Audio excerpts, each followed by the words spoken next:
Yudiwas no rugai dalbidal samung batang yagona harsak mani no rugai srangshalo kaisa kokthum panda khlaisaka manjago sports minister tingkoroi no khoboi te khubun adong rak Asle Youth Affairs and Sports Department ni shak tharamung bai Yudiwas no rugai dalbidal samung batang yagona harsak mani no rugai srangshalo kaisa kokthum panda khlaisaka asali kokthum panda ni bisingte sports no tei dalbidal samung batang yagona harsak mani no rugai kokthum panda khlai sabi khana rokha sports minister tingkoroi আমাদের যুব বিষয়ক ক্রীড়া দপ্তরের উদ্যোগে যুব সংসদ youth parliament অনুষ্ঠিত হবে আমাদের ত্রিপুরা বিধানসভা হলে।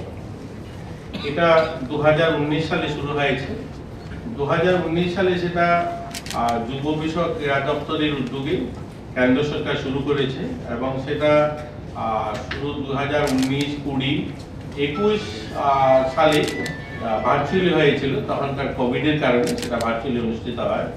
পরবর্তীতে সেটা 21, 22, 23 আবার পার্লামেন্টে হয়েছে সেই অনুষ্ঠান এবং সেখানে প্রতি বছর সংখ্যাটাও বেড়েছে।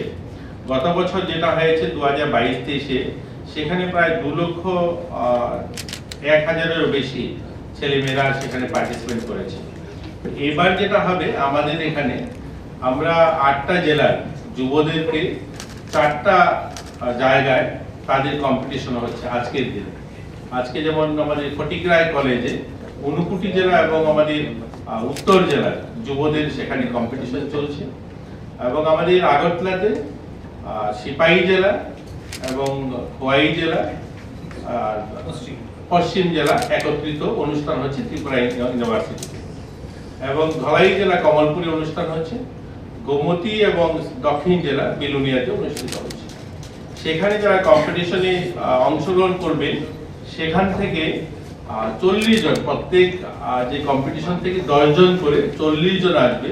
এই 40 জন আমাদের ত্রিপুরা বিধানসভা ভবনে হলে 23 তারিখে সকাল 11টা থেকে এখানে কম্পিটিশন হবে। এখান থেকে 3 জন সিলেকশন হবে। সেখানে আমরা জুরি নির্ধারণ করা হয়েছে যারা বিচারক মণ্ডলীতে থাকবেন। মাননীয় কল্যাণী রায় থাকবেন, মন্ত্রী সুশান্ত চৌধুরী মহোদয় থাকবেন, অভিষেক দেবরয় এবং রামপদ জমাতি ওনারা থাকবেন এবং মাননীয় অধ্যক্ষ মহোদয় থাকবেন। ওনারা যে বিচারকে 3 জন সিলেকশন হবে এবং তারা পার্লামেন্টে যাবেন। এই অনুষ্ঠানটা হবে এই বিকশিত ভারত নির্মাণের লক্ষ্যে প্রধানমন্ত্রীজির উদ্যোগ। আপনারা জানেন যুব উৎসবও এবার যাদেরকে যুব হিসাবে সেখানে অংশগ্রহণ করেছে সেই বয়সটা ছিল 15 থেকে 25, অর্থাৎ আমরা যে বিকশিত ভারত কল্পনা করছি 2047 সাল, সেই 2047 সালে যারা নেতৃত্ব দেবে, যারা তখনকার সময় এই দেশকে পরিচালনা করবে, তাদের ভাবনা, তাদের চিন্তা, তারা দেশ নিয়ে কি ভাবছেন, তারা সমাজ নিয়ে কি ভাবেন, এগুলোর সচেতনতা বৃদ্ধি করতেই, দেশাত্মবোধ জাগ্রত করতে এই অনুষ্ঠানটা আয়োজন করা হয়ে থাকে। এটা অনুষ্ঠিত হবে। রাজা খরাগুল নিসিমি প্রণামনি কক্থম চিনি খরাং।